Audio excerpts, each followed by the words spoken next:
স্বাগত সবাইকে এনটিভির নিয়মিত আয়োজন আইএফআইসি ব্যাংক সংলাপ প্রতিদিনে আপনাদের সাথে আছি আমি হাসানুল শাওন। দর্শক, অর্থনীতির অবস্থা নিরূপণে শ্বেতপত্র প্রকাশ করা হয়েছে গত রোববার। শ্বেতপত্র প্রণয়ন কমিটি বলছে গত 15 বছরে দুর্নীতির মাধ্যমে সবচেয়ে বেশি পরিমাণ অর্থ লোপাট হয়েছে আসলে এই ব্যাংকিং খাত থেকে। অন্যদিকে আপনারা জানেন যে বেশ কিছু দুর্বল ব্যাংক নিয়ে বিপাকে বাংলাদেশ ব্যাংক। এসব ব্যাংকের গ্রাহকদের মধ্যে এক ধরনের আস্থাহীনতা দেখছি আমরা। নানা উপায়ে আসলে চেষ্টা করা হচ্ছে ব্যাংকগুলোর তারল্য সংকট সমাধানের। দর্শক, আজ আমরা এইসব বিষয় নিয়ে বিস্তারিত আলোচনা করব। এই জন্য আমাদের সাথে স্টুডিওতে যোগ দিয়েছেন ঢাকা ব্যাংকের চেয়ারম্যান এবং বাংলাদেশ অ্যাসোসিয়েশন অফ ব্যাংকস বিএবির চেয়ারম্যান আব্দুল হাই সরকার। স্বাগত আপনাকে আমাদের অনুষ্ঠানে। যেমনটি বলছিলাম, আসলে শ্বেতপত্র প্রণয়ন কমিটি গতকালই একটা ব্রিফিং করেছে, যেখানে বলেছে আসলে যে সবচেয়ে বেশি টাকা দুর্নীতি অনিয়মের মাধ্যমে ব্যাংক খাত থেকে আসলে সরানো হয়েছে। আসলে আপনারা কি দেখছেন চিত্রটি? আসলে না, উনি যথার্থই বলেছেন, যেটা দেবগুরু ভট্টাচার্য যেটা বলেছেন আর কি। তো আসলে প্রায় লাস্ট 15 ইয়ার্সে তো বহু টাকাই তো আপনার বিদেশে চলে গেছে আর কি। সেটা আমরা তো তার প্রমাণ তো আমরা পাচ্ছি। আমরা সবাই জানি যে আমাদের প্রায় 42টা ব্যাংক মোটামুটি ধরনের অপারেশনে ছিল, যদিও এটা অফিসিয়ালি প্রায় 65-এর মতো, বাট অ্যাকচুয়ালি মানে অপারেশনাল ছিল প্রায় ধরেন 40-42 এরকম আর কি। কোনোটা একটু মানে অত কোনোভাবে চলতো আর কি এরকম। আর কিছু ব্যাংক তো ভালো চলতো আর কি, ধরেন 15-20টা ব্যাংক। তো সেখানে তো যে সমস্যাগুলো হয়ে গেছে, যে টাকাগুলো পাচার হয়ে গেছে, সেগুলো কিন্তু আপনার বিভিন্ন উপায়ে টাকাগুলো নেওয়া হয়েছে। সেটা নেওয়া হয়েছে ধরেন আপনার বেনামে অ্যাকাউন্ট করে বিভিন্নভাবে। ধরেন একটা পোলট্রি ফার্মে ফাইন্যান্স করছে 1,1200 কোটি টাকা, যেখানে ইনভেস্ট করা লাগে 100 কোটি টাকা, সেখানে সেসব জায়গায় বা 50 লাখ টাকা, 50 লাখ, 60 লাখ এরকম ছোটোখাটো ইনভেস্টমেন্ট হয় সেখানে। কিন্তু সেখানে দেখা গেছে যে আমি অনেকগুলো পেপার দেখছি আর কি, যে রাজশাহীতে একটা পোলট্রি ফার্মেই 1100 কোটি টাকা দিয়ে দেওয়া হয়েছে কোনো একটা ফার্মের আর কি ইয়েতে। তো এইভাবে বিভিন্ন ফর্মেটে এগুলো কিন্তু লুটতরাজ হয়েছে এখান থেকে। এই লুটতরাজটা একটা কন্টিনিউয়াস প্রসেস ছিল। এটা এর সাথে যারা মেইন আর কি, মানে জড়িত যারা, যেটা দিবপ্রভ যথেষ্টই বলেছেন যে আমলা, পলিটিক্যাল লোকজন, রাজনীতিবিদ এবং ব্যবসায়ীদের একটা অংশ। হ্যাঁ, উনি ওটা অংশ বলেনি, উনি বলছে ব্যবসায়ী। তো ওইটা আমার কিছু অবজেকশন আছে আমার, কারণ সব ব্যবসায়ীদের চোর নয়, তাই না? কাজে কিছু কিছু ব্যবসায়ীর জন্য তারা এটা হয়ে থাকতে পারে, কিন্তু ইন জেনারেল ব্যবসায়ী তো অসৎ না। কিন্তু তাই হলে দেশ চলতো না তো, তাই না? কেন ব্যবসায়ী তো end of the day they are the driving force in the economy. সেখানে আপনি তাকে যদি এভাবে জেনারেলাইজ কমেন্ট করেন যে ব্যবসায়ীরা সব টাকা লুটপাট করে, একটা জিনিস বলেছেন যে এই তিনটা পক্ষর মানে আতাতের মাধ্যমে একটা কিন্তু চোরতন্ত্রের কথা বলা হয়েছে আর কি। প্রচুর পরিমাণে করা হয়েছে, এটা ব্যবসা কতিপয় ব্যবসায়ী করেছেন, কতিপয়। তাহলে কিন্তু আপনি জেনারেলাইজ কমেন্ট করতে পারেন না। এটা কলিবার হয় কি, আমাদের দেশের জনসাধারণ সাধারণ মানুষ তারা ভাবে যে সারা ব্যবসায়ীরা সবাই চোর, বুঝছেন না? কাজে এরকম ভাবা একটা চিন্তা করতে পারে। কাজে আমার কোনো একটা দায়িত্বশীল পর্যায়ে এই সমস্ত কথা বলতে গেলে একটু হুঁশিয়ার মতো বলা হচ্ছে, আমি মনে করি। আর এন্ড অফ দি ডে কিন্তু আপনার দেশের রেভিনিউ ইনকামটাই তো আসে ব্যবসায়ী থেকে।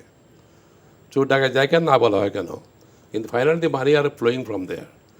এবং সেই টাকা দিয়ে কিন্তু আপনার বেতন ইত্যাদিতে যত খরচ, সরকারি খরচগুলো করা হয়। কাজে সেই কমিউনিটিটাকে এইভাবে ঢালাওভাবে যদি আপনি পোর্ট্রে করেন যে এই ব্যবসায়ীরা মিলাজিলে করেছে আর কি, তখনই সেটা একটা মানে নেগেটিভ একটা তৈরি হয়, ধারণা তৈরি হয় আমাদের সাধারণ মানুষের মনে আর কি। কাজে আমার মনে হয় আমরা যারা উচ্চ পর্যায়ে আছি, যারা যাদের কথার উপর একটু ডিপেন্ড করে, অনেকে মানুষ বিশ্বাস করে এবং সেই অনুপাতে তাদের মানে চলাফেরা করে সেভাবে, কিন্তু সেটা সেই জন্য রেসপন্সিবলি মানে the comment should be made honourably and responsibly. যেটা মানে একটা মানে কী বলে ওটাকে, একটা ওই লোক, যে লোকটা সম্পূর্ণ একটা ভালো মানুষ, যে যেন এফেক্টেড না হয় আর কি। এখন কিছু খারাপ লোকের সম্বন্ধে বলতে গিয়ে যদি আমি ঢালাওভাবে অভিযুক্ত না করে, না সেক্ষেত্রে সেক্ষেত্রে আমরা যতটুকু আমরা যদি বলি যে একটা অংশ যদি এটার সাথে জড়িত থাকে, আমলা, রাজনীতিবিদ বা মানে এইটা তো একটা প্রক্রিয়ার মাধ্যমে হয়েছে। এখানে ব্যাংকের অনেক বিষয় ছিল, মিনিস্ট্রির অনেক বিষয় ছিল, তারপরে এই টাকাগুলোর বেশিরভাগই আবার পাচারের কথা বলা হচ্ছে। তো মানে এটার দায়টা আসলে দায়টা কি সবার ঘাড়েই যাবে? মেগা প্রজেক্টগুলো নেওয়া হয়েছে সেগুলো কিন্তু আপনার এই ওখানে কিন্তু অনেক টাকা সাইফোন, অনেক টাকা ট্রান্সফার হয়ে গেছে আর কি, মানে মানে কী বলটাকে ওভার ভ্যালু করে কিন্তু নেওয়া হয়েছে এগুলো। যেমন ধরেন পদ্মাবীতে যখন সমীক্ষা করা হয়, তখন ছিল পাকুড়িতে ব্যয় ছিল 14,000 কোটি টাকা, 14,000 কোটি টাকা। যখন এটা শেষ হলো সেটা দাঁড়াইলো গিয়ে 42,000 কোটি টাকা। কাজে এটা হঠাৎ কীভাবে বেড়ে গেল এইটা কষ্টটা, তো সঙ্গত কারণেই মনে হয় যে এখানে অনেক টাকা এদিক সেদিক চলে গেছে। তো যত মেগা প্রজেক্টটা সব জায়গায় কিন্তু টাকা অনেক ওভারগুলো করে করা হয়েছে। এই আমার পার্শ্ববর্তী দেশের মধ্যে খরচ হয় একটা রাস্তা করতে, এখানে তার 3 ডাবল খরচ হয় কিন্তু, এবং সেটা এগুলো কোথায় যায়। তো এই বিভিন্ন ফর্মে ধরেন আমরা তো এইভাবে জড়িত হতে পারে। আবার যে ব্যবসায়ী যে সমস্ত ব্যবসায়ী যারা টাকা বাইরে নিয়ে গেছে তারা কিন্তু অনেক মোস্টলি এই ব্যাংকিং চ্যানেল থেকে নিয়ে গেছে আর কি। ধরেন ইসলামী ব্যাংকগুলো সব তো প্রায় একবার খালি করে ফেলছে একবার নিয়ে, হ্যাঁ মোটামুটি ধরেন একটা 0 লেভেলে চলে আসছিল। তো সেই অবস্থায় আমাদের প্রায় 9 থেকে 10টা ব্যাংক এফেক্টেড সিরিয়াসলি। যদি জেনারেল ব্যাংকে একটা ছিল যেমন ন্যাশনাল ব্যাংক, এটাও পুরো রপটপ হয়ে গেছে, একবার নিয়ে গেছে সব টাকা। তো এখন এটাকে আমাদের finance ministry, finance adviser also right initiative by the governor Bangladesh ব্যাংকের, তারা বিভিন্ন প্রচেষ্টার মাধ্যমে এটাকে এইগুলো ব্যাঙ্কগুলোকে মানে স্যালভেজ করার চেষ্টা করছে। এবং আমরাও আমাদের ক্ষুদ্র ক্যাপাসিটি অনুযায়ী আমরা যারা ভালো ব্যাংক যেগুলো আছে তারাও কিছু কন্ট্রিবিউশন এখানে করা হয়েছে এখানে। কিন্তু এটা খুব আমাদের কোনো খুব অপ্রতুল ছিল। আমরা ধরেন আমাদের ব্যাংক হিসেবে ধরেন 5,000 কোটি টাকার মতো আমরা অ্যাফেক্টেড ব্যাঙ্কগুলোকে আমরা ডিস্ট্রিবিউশন করার জন্য আমরা শেয়ার ওখানে নিয়েছি আর কি। কিন্তু পরে আবার রিসেন্টলি আমাদের যে আমরা ধরুন আমি নিজেও বিভিন্ন ডেলিগেশন নিয়ে গেছি আমরা গভর্নরের কাছে, গভর্নর সাহেবের কাছে, প্লাস ফাইন্যান্স অ্যাডভাইজার ওখানে গেছি। ওনাকে বলছি যে এই সমস্ত আগে তো অপ্রতুল একবারে, একটা ব্যাংকে স্যালভেজ করতে হলে তো বহুত টাকার দরকার, কাজে বিভিন্ন এজেন্সি ইউজ করে এটা করা দরকার। তো আমার মনে হয় আমাদের ওনাকে ধন্যবাদ জানাই যে রিসেন্টলি ওনারা এই 20,000 কোটি টাকার মতো একটা 22,000 কোটি টাকার একটা ফান্ড একটা ওনাদের দিচ্ছে, এবং যেটাতে মোটামুটি তারা কন্টেন্ট একটু মানে তাদের একটা দাঁড়ানোর মতো অবস্থা হয়ে গেছে এখন আমি বলবো আর কি। এর আগে অবশ্যই একটা কনস্ট্রাকটিভ পদক্ষেপ, এখন এইসব ব্যাপার নিয়ে আমার জন্ম আনেন। আর আমাদের মিডিয়ার রোলটা একটু কনস্ট্রাকটিভ হওয়া উচিত আমি মনে করি। এখন বাংলাদেশ ব্যাংক টাকাটা প্রিন্ট করে দিল কি না দিল এটা তো আমার দরকার কি আমার। আর এখন কিন্তু আমি ইনশাল্লাহ আপনার বললো মানে রেমিটেন্স ফলো কিন্তু এখন আগের তো অনেক ভালো এখন। কাজে টাকাটা কই থেকে আসলো, কীভাবে করলো, আমরা কেন এটা নিয়ে এত কথা বলতে চাই, এটা হয় কি আমরা নেগেটিভলি ইম্প্যাক্ট করে না। তো স্যালভেজ করতে আমি যখন চেষ্টা করা হচ্ছে তখন তো আমাদের যে সমস্ত এজেন্সি আমাদের আছে সব এজেন্সি খুব কনস্ট্রাকটিভলি রোল প্লে করা উচিত, যাতে আমরা এটাকে নেগেটিভ সাইড না দেখে। মানে আপনার মন্তব্য কি, মানে এই টাকা ছাপানোর টাকা শুরুতে তো গভর্নর বলেছিলেন যে তারা টাকা ছাপাবেন না, কিন্তু আমরা দেখলাম যে কিছুদিন আগে টাকা ছাপানো কিন্তু মানে এটা আসলে মানি মার্কেটের ইম্প্যাক্ট। টাকাটা প্রিন্ট কিসের উপরে, আমরা একটা বেস তৈরি হতে হবে, তো you must have a base for that money, হয় না প্রিন্ট মানি। তো বাদ বাকি definitely by the time they have created the base, ওই বেসের উপরে টাকা প্রিন্ট করতে হয়তো। ইট ইজ নট যে খামাখা প্রিন্ট করে পাঠা দিচ্ছে আগের মতো, তা তো না, যে আগের যে গভর্নর সব করে গেছে কিন্তু সময় টাকা প্রিন্ট করতে আর কি। কিন্তু ওনারা তো একটা ধরেন একটা সিস্টেম আছে, ধরেন কত পার্সেন্ট গোল্ড রিজার্ভ থাকা লাগবে টাকা প্রিন্ট করতে, কত পার্সেন্ট ফরেন এক্সচেঞ্জ রিজার্ভ থাকা লাগবে। তো আমাদের ইনফ্লো অফ রিমিটেন্স অনেক বেড়ে গেছে এখন। এখন তো গভর্নমেন্ট কিছু টাকা প্রিন্ট করতেই পারে, তার বেসিস হয়ে গেছে, কিন্তু ফাউন্ডেশন রয়ে গেছে। When there is foundation, they can print as many as 100,000 also. If we have sufficient foundation for that. তো সেই জিনিসটা তো আমি আর আপনি জানি না তো, কিন্তু এমনি অন্ধভাবে কমন করা তো ঠিক না, আমরা প্রিন্ট করছি এটা ঠিক না। তো আমরা করি যে প্রিন্টটা যে করা হয়েছে বেসিসও আছে, যার জন্য আমি ধন্যবাদ জানাই আমাদের ফাইন্যান্সিয়াল অ্যাডভাইজারকে, যে আমরা তো বলছিলাম যে টাকা আরও অনেক বেশি টাকা লাগবে। তো মোটামুটি একটা ধরেন আজকে আমার এর সাথে মিটিং ছিল, ওই ইসলামী ব্যাংকের একটা ভদ্রলোক ডক্টর মান্নান, আব্দুল মান্নান সাহেবের সাথে। কী অবস্থা আপনি বলো যে আমরা মোটামুটি একটা পজিশন ভালোর দিকে আমাদের এখন একটু। আর আপনি ব্যাংকের তো মেইন হচ্ছে মানে একটা ব্যাংক চলে কিন্তু ডিপোজিটার্স টাকার উপরে, ডিপোজিটার কত টাকা আপনার কাছে রাখে, that is the principal source of procuring your deposit. কাজে সেখানে যদি অনাস্থা হয়ে যায় কিছুটা, তখন ব্যাংকগুলো অ্যাফেক্টেড হয়ে যায়। কাজে আমাদের এমন কোনো কার্যকলাপ করা উচিত না যেখানে আমাদের ডিপোজিটারদের মনে আরও অনাস্থার সৃষ্টি হয় আর কি। কাজে এখানে সবারই কনস্ট্রাকটিভ রোল প্লে করা উচিত, কারণ এন্ড অফ দি ডে আমার দেশ তো এটা অ্যাফেক্টেড হয়ে যাবে। কাজে দেশের দিকে লক্ষ্য করতে হবে, আমাকে দেখি ইন্টারেস্ট আমার দেখতে হবে। সেরকম অনেক কিছুই মানে অনেক সময় আপনার এই মানে এই কথাগুলো মানে তিক্ত কথাগুলো বলতে নেই অনেক সময় দেশের স্বার্থে। মানে বেশ কিছু উদ্যোগ নেওয়া হচ্ছে, দুর্বল ব্যাংকগুলোকে একটা বিশেষ নজরদারির মধ্যে এনেছে বাংলাদেশ ব্যাংক, বোর্ড ভাঙা হয়েছে, তারপরে ঝুঁকিপূর্ণ ঋণের তথ্যগুলো যাচাই বাছাই করা হচ্ছে, এটা বিধিনিষেধের মধ্যে আসলে চলছে, তারল্য সংকট সমাধানের অনেকভাবে চেষ্টা করছে। মানে এমনি কি দেখছেন আসলে, গ্রাহকদের আশ্বস্ত হওয়ার মতো ব্যাপার ঘটছে কিনা আসলে?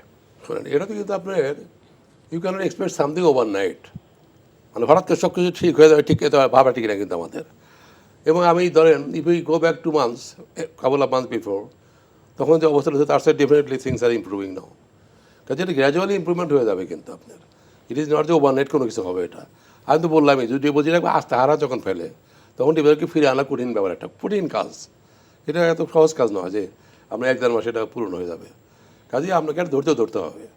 আর স্টেপগুলো যেগুলো নেওয়া হচ্ছে, আমরা ধরেন আমাদের যেমন বিএবি থেকে, আমরা ধরেন বাংলাদেশ জন্য ব্যাংক থেকেও কিন্তু আমরা বিভিন্নভাবে চেষ্টা করতে হেল্প করা যায়, কীভাবে এগুলোকে সালভেজ করা যায় আর কি। লাইকওয়াইজ গভর্নমেন্ট তো ডেফিনেটলি ইম্পর্টেন্ট ফ্যাক্টর, এবং government also trying to salvage this bank.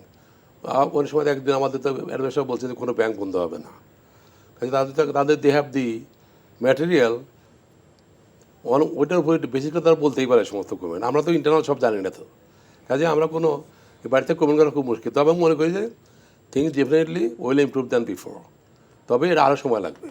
কাজে সময়ের জন্য ধরতে হবে। গভর্নর মাঝখানে একদিন বলেছেন যে 2 থেকে 3 বছরের মতো সময় লাগবে আর কি পুরোপুরি। যদি পুরো এটা যেতে, কিন্তু ধরেন এখন তো অলরেডি স্টার্টেড নাও, তাদের যে আশাটা কিন্তু দে আর কামিং আপ, কাজে এটা গ্র্যাজুয়েট লাগবে। এখন আমরা তাড়াতাড়ি হতে পারে, আরও তাড়াতাড়ি হতে পারে। আমি তো গভর্নর সাহেব নিজেও তো আমি বলছি যে এই within end of this month এই $25-30 বিলিয়ন মতো আমাদের রিজার্ভ বেড়ে যাবে। কেন এখন ইনফ্লো অফ কিন্তু রেমিটেন্স অনেক বেড়ে গেছে এখন তো আর হুন্ডির সুযোগ নাই কোনো, কেন ইউ ক্যানট রব any bank now to send money outside, ওই সুযোগ তার এখন নাই। কাজে হুন্ডির বায়ার তো কম এখন, কাজে মোর money will come down now. আপনি তো এখন বিএবির নেতৃত্ব দিচ্ছেন, তো মানে গ্রাহকদের এই যে দুর্বল ব্যাংকগুলো নিয়ে আমরা তখন কথা বললাম, মানে গ্রাহকদের মধ্যে এক ধরনের আস্থাহীনতা, তো একটা অনিশ্চয়তার কাজ করছে যে এটা ঠিক হয় কিনা, কোনো ব্যাংক দেউলিয়া হয়ে যায় কিনা। তো এই বাংলাদেশ অ্যাসোসিয়েশন অফ ব্যাংকসের নেতৃত্বকালীন অবস্থায় আসলে গ্রাহকদের আপনি কিভাবে আশ্বস্ত করবেন এখনকার বাস্তবতায়? এটা খুব কঠিন প্রশ্ন এটা হচ্ছেন দুজনে। এখন তো ধরেন যেহেতু গভর্নমেন্ট এখানে কিছু টাকা ইনজেক্ট করছে অলরেডি এখানে, এখন অনেকে তাদের টাকা ফেরত পাচ্ছেন তো অনেকেই, এখন ফেরত পেয়ে তারা যে ওখানে থাকবে তার তো কোনো গ্যারান্টি নেই আর কি। তো সেইটা করার জন্য আমি মনে করি আমাদের সবারই ইন্ডিভিজুয়াল ক্যাপাসিটি থেকে কিন্তু সবারই একটা মানে প্রচেষ্টা চালানো উচিত আমি মনে করি আর কি। তো সেইটা আপনি ধরেন বলা খুব মুশকিল যে কীভাবে আসতে, তো কিছু আসতে চিঠি না হতো তাহলে তো আর ব্যাঙ্গলা বলতো না যে আমার অবস্থা ভালোর দিকে। এটা খুব গ্র্যাজুয়াল প্রসেস, এবং পেস অফ মানে ইমপ্রুভমেন্ট ভেরি স্লো, আমরা তো তাড়াতাড়ি হবে না, যেহেতু একবার আস্থা ভরে হারিয়ে ফেললে তখন যত ভালো আমি করি না কেন আমাকে বিশ্বাস দেওয়ার খুব কঠিন ব্যাপার। তখন চিন্তা করবো যে আমি ওয়াই ব্যাংকে যাই তাই এটা ভাববো আর কি। তো এগুলো ধরেন গ্র্যাজুয়াল প্রসেস, তো এটা সম্বন্ধে কমেন্ট করা খুব মুশকিল আর কি, ফোরকাস্ট করা। তবে আমি মনে করি যে ইন্ডিভিজুয়াল ব্যাংকে ধরেন তাদের কানেকশন তো আছে, অনেক কাস্টমার তো তাদের নিজেদেরকে জানাশোনা কানেকশন, তাদেরকে রিকোয়েস্ট করে আনলে পারে, তখন যদি বড়রা আসা শুরু করে ছোটরা তখন অটোমেটিক আসবে। লেনদেনগুলো স্বাভাবিক হলে অনেক এটা টাইম মানে টাইম কনজিউমিং ব্যাপার, এটা ওভারনাইট খুব চেঞ্জ করা খুব কঠিন আর কি। তবে আমি মনে করি যে সমস্ত ক্রাউড আগে ছিল ওই ব্যাংকে, যারা টাকা জমা রেখেছে ওখানে ব্যবসা করছে, তারা হেল্প করতে পারে একটু এগিয়ে এসে যে, কারণ তাদের তো অনেক সময় সব ব্যাংক কাজে লাগছে, তাই না? ইসলামী ব্যাংক কাজে লাগছে না, আর ইসলামী ব্যাংক তো ওদের তো দেয়াই লিকুইডিটি ছিল সবচেয়ে বেশি বাংলাদেশে, ইসলামিক ব্যাংক। সেই ব্যাংকটাকে একবার উদার করে শেষ করা হয়েছে, একবারে খালি করে ফেলছে একবারে, এবং একটা হাউস এটা খালি করে ফেলছে, 1-2টা হাউস খামাকে যে মানে পুরা বিজনেস কমিটি দোষ হয়ে যায় সেটা আর কি একজন করলেই।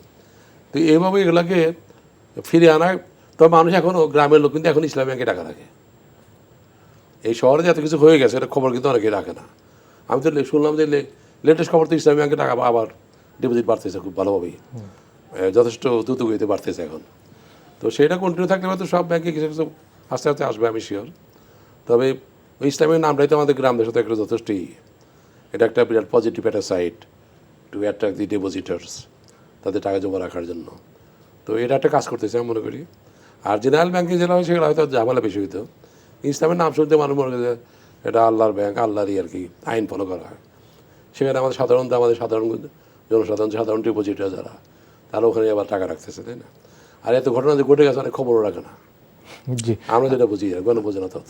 আপনি ওই যে অর্থ লোপাটের কথা বলছিলেন, মানে সেক্ষেত্রে শ্বেতপত্র কমিটির যে রিপোর্ট বা কমিটির সদস্যরা বলেছেন যে যেই পরিমাণ টাকা আসলে অনিয়মের মাধ্যমে নেওয়া হয়েছে বিভিন্ন খাত থেকে বেশিরভাগই পাচার হয়েছে। অন্যদিকে কিছুদিন আগে গভর্নর বলেছেন যে নামে বেনামে ঋণ নিয়ে ব্যাংকিং খাত দিয়ে যে টাকা বললাম তো আগে। লোপাট যে করা হয়েছে সেই টাকায় দেশে এবং দেশের বাইরে যে সম্পদ গড়া হয়েছে, মানে আইনি প্রক্রিয়ায় সেই জায়গা থেকে এই টাকাগুলো ব্যাংকগুলো যাতে ফেরত পায় সে ধরনের একটা প্রক্রিয়ায় মধ্যে যাওয়ার চিন্তা ভাবনা চলছে, বা মানে সেই প্রক্রিয়া আসলে কতটা বাস্তবায়নযোগ্য, মানে কি মনে হয়? এটার মধ্যে এটাই দেখেন দুইটা জিনিস, কিন্তু একটা হচ্ছে আপনার সয় সম্পত্তি বাইরে করা। বিদেশে ধরেন বিষয়টা যেমন কোনো একটা ব্যাংকের মালিক, সে 300 বাড়ি বা 250 বাড়ি করছে ইয়েতে দুবাই, লন্ডনে, দুবাইতে প্রায় 100 মতো আছে বাড়ি। সিঙ্গাপুরে করেছে। হ্যাঁ, এগুলো ধরেন এইগুলো হয়তো বিক্রি করে আপনি যদি ব্যাংকের সুযোগ পান যে তাদেরকে ধরতে পারেন ঠিক মানে মতো। আইনি প্রক্রিয়াটা আসলে কতটা এটা খুব কঠিন ব্যাপার। যখন বাড়িগুলো কেনা হয়েছে বা বিক্রি লেনদেন হয়েছে তখন ওই দেশের আইন মেনেই তো করা হয়েছে নয় কি। আবার ব্যাংকে টাকা জমা রাখছেন আপনার, ধরেন অন্য ব্যাংকে বিদেশে, তো ব্যাংক যখন টাকা নিচ্ছে ব্যাংক তো দায়িত্ব টাকাটা ফেরত দেওয়া। কাকে দেওয়া? যে টাকাটা রাখছে তাকে দেওয়া। ওখানে তো গভর্নমেন্ট কিছু করতে পারলে মনে করি না আমি। ধরেন এই বিভিন্ন দেশে যে জায়গাটা, সিঙ্গাপুরে যেমন টাকা রাখছি দেখে থাকেন, আপনাকে ডিপোজিটটা আপনি ওর টাকা ডিপোজিট রাখছে কাউকে দেবে না। যতই আমরা জোর খারাপ যতই বলার চেষ্টা করে কাজ হবে না, তো তাহলে ব্যাংকের রিপুটেশন তো নষ্ট হয়ে যাবে। তখন ব্যাংকের ডিপোজিটে ওটা আঘাত করবে। তো ট্রেডিং নেশন কতগুলো আছে, সিঙ্গাপুর, দুবাই, হংকং, তারপর ধরেন অতি আবার আমেরিকা, তো ওইগুলো খোলা মার্কেট দেখো। কাজে হিসাব টাকা ফেরত থাকবে কঠিন ব্যাপার, কারণ ব্যাংকের তো নিজেদের ইনাউজ আইন আছে। তো I am bound to refund your মানি, এখানে গভর্নমেন্ট কিছু করার নেই। তো তাহলে যখন যদি ব্লেম করেন সব ব্যাংকে আমরা বলতেছে, তখন বাইরে যে একটাই কথা বলবে, তুমি যখন টাকা নিচ্ছ আমার কাছে তখন বললাই কেন আমি কই টাকা পাইলাম, তুমি আর কেন টাকা আমার টাকা কেন তুমি ডিপোজিট নিলে? যখন নিচ্ছ তখন তুমি কনভিনিয়েন্ট, তখন তুমি 100% স্যাটিসফাইড টাকাটা জমা নিচ্ছ, আমার টাকার সোর্সিং এভরিথিং ইজ ওকে। আজকে আমাকে বলতে তোমার টাকা দিতে পারবো না, আমরা এটা তো করতে পারবো না, তো আইনে পারবে না। তো তবে প্রসেসটা নিলে ডেফিনেটলি কিছু আসতে পারে। ধরেন কিছু গভর্নমেন্ট আছে যেমন আমেরিকা, ইউকে, ইউরোপিয়ান ইউনিয়ন, এটা অনেক স্পেশালাইজ করতে পারবে ব্যাংকে টাকা দেওয়ার ফেরত দেওয়ার জন্য। আর এখানে বড় আর কী করে না করে তারা কেয়ার করে না ওটা। কিন্তু এই আমরা এশিয়ার জন্য যেগুলো কান্ট্রি যেগুলো আছে এগুলো কিন্তু টাকা রিভিউজ করতে পারবে না ব্যাংক, তোমার টাকা তোমাকে দেবো না আমি। সেক্ষেত্রে মানে এই ধরনের লোনগুলোতে দেশের অভ্যন্তরে যেই সম্পদ বা অনেক সময় কোলাটারাল হিসেবে যেই জিনিসগুলো দেখানো হয়েছে, মানে সেটার আসলে আইনি প্রক্রিয়া কতটা সহজ বা কি অবস্থা? শোনেন, কোলাটারাল তো বেশিরভাগ তো আমরা যারা টাকাটা দেশ থেকে নিয়ে গেছে বেশিরভাগ দেশ থেকে ছেড়ে চলে গেছে, কিন্তু বেশিরভাগ উইথ পার্ট অ্যান্ড পার্সেল পুরো ফ্যামিলি রেখে নিয়ে চলে গেছে। কিছু কিছু অংশ দেখা যাচ্ছে আপনার যে অনেক কোলাটারাল সিকিউরিটি আছে যেগুলো প্রপার্টি, ওয়াকফ প্রপার্টি, অনেকে ওয়াকফ প্রপার্টি ইউজ করে গেছে, ইউজ করে ব্যাংকে সিকিউরিটি দিচ্ছে আর কি। কিন্তু ওয়াকফটা চেক করা দরকার। ওয়াকফ থেকে আপনি কী করতে পারেন, আপনি মর্টগেজ করতে পারেন না তো ওয়াকফ, আর ওয়াকফ বিক্রি করতে পারবেন না। এরকম অনেক আইনি জটিলতা আছে, আইনি জটিলতা অনেক আছে। কাজে এইগুলো আপনার আমরা কিছু করতে চেষ্টা করতে, কিন্তু আসলে আপনার যেগুলো আমাদের তো ডিফল্ট আমাদের নিজেদেরও আছে, তো সেটাকে রিয়ালে অনেক আমাদের 2-3টা বড় কাস্টমার তো অলরেডি ফ্ল্যাট দি কান্ট্রি, ছেলেপেলে সব নিয়ে চলে গেছে, নাই কেউ এখানে বাড়িঘর পদে আছে। তো সেগুলো আমরা কিছু কিছু we are acquiring those land, those property, কিছু বিক্রি করার চেষ্টাও করতেছি আমরা। যদিও এটা বিক্রি করতে গিয়ে আমরা অনেক বাধার সৃষ্টি হচ্ছে, তারপরেও আমরা বিভিন্ন আইনি প্রক্রিয়ার মাধ্যমে এটাকে এনে ওটাকে এনকাশ করার চেষ্টা করতেছি আর কি। প্রসেস আমরা শুরু করেছি অলরেডি, তবে প্রসেসটা তো সহজ না, এটা কোনটুকমা প্রসেস মনে করবো আমি, এত ইজিভাবে এটা হবে না, এটা কি সময় সাপেক্ষ? সময় সাপেক্ষ ব্যাপার। তবে কিছু যে আসবে না তা না, অবশ্যই কিছু আসবে, কিন্তু কিছু পোর্টের মধ্যে ঝামেলাও আছে। যে ওয়াকফ যেটা বললাম, ওই পোর্টে আপনি কী করতে পারবেন না, এনকাশ করতে পারবেন না, nobody will buy that property. এখন ব্যাংক যে সমস্ত মর্গেজ প্রপার্টি নিয়েছে আর কি, সেগুলো ডিসপোজ করতে হলে তো আপনাকে বায়ার লাগবে। তো আর কোনো বায়ার নিজের টাকা দিয়ে ঝামেলা কিনবে না, তাই না? তো বায়ার তখনই কিনবে যখন দেখবে যেটা পুরা মানে ইনকামমেন্ট ফ্রি এবং কাগজপত্র দলিল সব ঠিক আছে, তখন তারা কিনবে এটা, তারা তো কিনবে না, এমনি কিনবে না। কাজেই এর জন্য যে আপনি খুব বায়ার সহজে পাওয়া কঠিন ব্যাপার, ওটার জন্য আবার চেষ্টা করতে হয়। কাজেই আমরা জায়গা চলে গেছে একবার, ওটা ঘরে আনা খুব কঠিন আর কি। তো সরকার যে সমস্ত কথাবার্তা বলছে কিছু টাকা ফেরত পারতে পারে হয়তো, কিন্তু খুব কঠিন কাজ, টাকা ফেরত দেওয়া খুব কঠিন। হয়তো প্রপার্টি আমরা যদি ধরে বিক্রি করা ধরে তা সম্ভব, কিন্তু ব্যাংকে টাকা আনা খুব কঠিন। কেন ব্যাংকের তো একটা আইন আছে তো, যে bank is bound to refund the money to the depositor, টাকাটা যে টাকা দিতে হবে। এখন ডিপোজিট যদি আপনি ধরতে পারেন যে তুমি টাকা তুলে আমাকে টাকা দিয়ে দাও, ওইটা হয়তো করতে পারবেন, কিন্তু bank not bound to give you money back without depositor. আরেকটা হচ্ছে ব্যাংকে সুশাসন প্রতিষ্ঠার ক্ষেত্রে একটা বড় ভূমিকা রাখার কথা হচ্ছে বোর্ডের।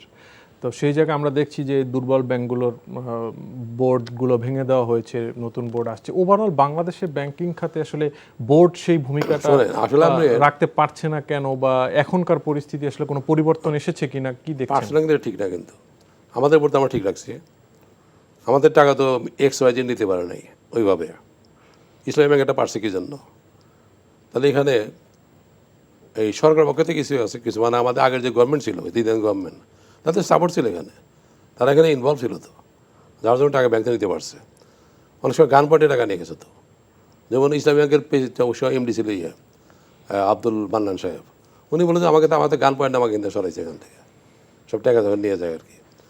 এখানে সরকারি পৃষ্ঠপোষকতা ছিল বলেই এটা সম্ভব হয়েছে এভাবে নেওয়ার, নয় এমনিতে নিতে পারতো না এইভাবে। তো ওখানে বোর্ড তো কোনো নন ফাংশনাল, অর্ডার দিয়ে টাকা দিয়ে দাও, কিছু না দিয়ে উপায় না হলে আনা করে যেতে আপনাকে। কাজে উপায় ছিল, অনেক সময় উপায় ছিল না কিন্তু। আর অনেক শেয়ার টেয়ার কিনে নিয়ে বিভিন্নভাবে ইসলাম ব্যাংকে টাকা নিয়ে আর এক ব্যাংকে শেয়ার কিনছে, কিনে ওটা দরকার ফেলাইছে। এটা নেটওয়ার্কিং হয়েছিল একটা, এই ইসলাম যেগুলো দুর্বল মালিকানা যেগুলো ছিল ওর মধ্যে ওই যে আজব কথা বলে না, মানে সুজ হয়ে ঢুকছি ফাল হয়ে বের হয়, ওইরকম হয়েছে আর কি। ঢোকার সময় খুব ভদ্রভাবে ঢুকছে, কিন্তু ঢুকে হেরে সব কিছু নিয়ে এটা বের হয়ে গেছে। তো এইগুলো কতিপয় আর এগুলো ডেঞ্জারাস পিপুল, বুঝছেন না, ডিফিকাল্ট এগুলো বলা আর কি। এগুলো এত শক্তিশালী লোক ছিল, এটা কিছু বলার ক্ষমতা ছিল না কারো। আচ্ছা, এই অনিয়মগুলোর পেছনে আসলে বাংলাদেশ ব্যাংকের দায় কতখানি ছিল? অফকোর্স ছিল, পুরো ডিক্টেটে চলতো তো, নজরদারির ঘাটতি ছিল কিনা? আমরা এই মানে লাস্ট গভর্নমেন্টের ফলের আগে 2-3 বছর তো বাংলাদেশ ব্যাংক পুরা এদের কথা মতো চলতো আর কি। Directive would go from the IFs এবং they are bound to comply. তারা কমপ্লাই করতে হবে। রেভিনিউ বোর্ডে বলেন এটাও তাই, যে আল্লামা কি নাম আসলে একটা, উনি তো যথেষ্ট কোঅপারেট করে গেছে সরকারের সাথে। আবার তালুকদার সাহেব বাংলাদেশের গভর্নর, উনি ফাইন্যান্সের সেক্রেটারি ছিল, আইসে উনি পয়সা যা বলছে গভর্নমেন্ট রেডি করতো, টাকা প্রিন্ট করে দিয়ে দিত, লাখ টাকা প্রিন্ট করে দিয়ে দিত আর কি এভাবে। তো ওরা তো এটা একটা র্যাকেটের মতো আর কি, মনে আমি বলবো ওই সময় এটা মোটা র্যাকেট টাইপের ছিল ওই সময়। অ্যাটলিস্ট এই last 1.5 year there was a racket between the high ups, তারপর আপনার অফ কর্মচারী, আমলা, এটা র্যাকেটের মতো ছিল আর কি। মানে সবাই ইনভলভ এর ভিতরে ব্যাংকিং মানে আমরা দেখছি খালি আপনি এটার জন্য খালি you can't blame the board of director. আমি একটা ব্যাংকের 15 জন ডাইরেক্টর থাকে, আমি একা কী করতে পারি? আমি আজন কী করতে পারে? যদি 2-3 জন যদি সরকার হাতে হাত মিলায়, তখন তো আমি কথা বলতে গেলে আমার জীবন নষ্ট চলে যেতে পারে, তাই না? কাজে অনেক সময় তো সাহায্য করতে না পেরেও সাহায্য করতে হইতো, উপায় ছিল না কোনো ওই সময়। কাজে এটা একটা কারণ। সংস্কারের একটা প্রক্রিয়া শুরু হয়েছে অন্তর্বর্তী সরকারের সময়, বেশ কিছু টাস্ক ফোর্স করা হচ্ছে, ব্যাংকিং কমিশনের একটা আলোচনা আছে। মানে ব্যাংকিং খাতে এই গত 15 বছরের অভিজ্ঞতার আলোকে মানে এখন আসলে কি ধরনের সংস্কার আপনি দেখতে চান আসলে? শোনেন, এখানে আমি একটা কথা সবসময় বলার চেষ্টা করি। আমি তো BTM-এর প্রেসিডেন্ট ছিলাম, বাংলাদেশ টেক্সটাইল ম্যানেজমেন্টের প্রেসিডেন্ট ছিলাম আমি। এগুলো হয় কি আপনার, আমাদের ওরা মানে পলিসিগুলোকে চাপানো হয়, বুঝছেন তো, ইম্পোজ করা হয়, যে আইন করে দিয়ে দিল বা সে তো মানতে হবে। এখন এন্ড অফ দি ডে যে কোনো ইমপ্লিমেন্টিং মানে পিপল তো বিজনেস, ব্যবসায়ী লোকজন বা ইন্ডাস্ট্রিয়ালিস্ট, তারপর ট্রেডার, এরা যে পলিসি সরকার করে ওটাকে মানতে বাধ্য আর কি। তো এখানে যদি পলিসিগুলো করার আগে যদি যারা স্টেক হোল্ডার তাদেরকে যদি আমলে নেওয়া হয়, তাহলে কিন্তু জিনিসগুলো সুন্দর হয়, ভালো, এবং ওনার ইমপ্লিমেন্টেশনটা ভালো হয়, প্রচেষ্টা অপচয় কম হয় ওখানে। কিন্তু ওই কালচারটা আমাদের এখানে নাই তো এখনও। যদি আমি বিভিন্ন পর্যায়ে বিভিন্ন সেমিনারে গিয়ে বলি, কিন্তু হয়তো অনেক সময় এই মানে ডিপিআরে চলে যায়, ওটা কোনো একটা কাজে লাগে না আর কি ধরেন। তো ওইটা করা দরকার। যদি আপনার যারা এন্ড অফ দি ডে যারা এটা ইমপ্লিমেন্ট করবে, যারা এক্সিকিউট করবে, আপনি পলিসি করলে এক্সিকিউট আমি করবো, কাজে আমাকে এটা আমলে নেওয়া উচিত তো পলিসি করার সময়। স্টেক হোল্ডারদের সাথে একটা কথাবার্তা বলা হচ্ছে, তাহলে কিন্তু আপনার it become more easier to carry for the thing in a proper manner on the right track, যেটা দেশের বেনিফিট হবে, সাধারণ মানুষের বেনিফিট হবে, সেক্টরের বেনিফিট হবে। জি এইটা করলে অনেক সুবিধা হয় আর কি। জি, আমাদের হাতে আর সময় নেই। আপনাকে অনেক ধন্যবাদ আমাদের সাথে স্টুডিওতে এসে গুরুত্বপূর্ণ আলোচনায় অংশ নেওয়ার জন্য। আপনাকে ধন্যবাদ। দর্শক, আজ এখানেই শেষ করছি। সবাই ভালো থাকবেন, সুস্থ থাকবেন। ধন্যবাদ সবাইকে।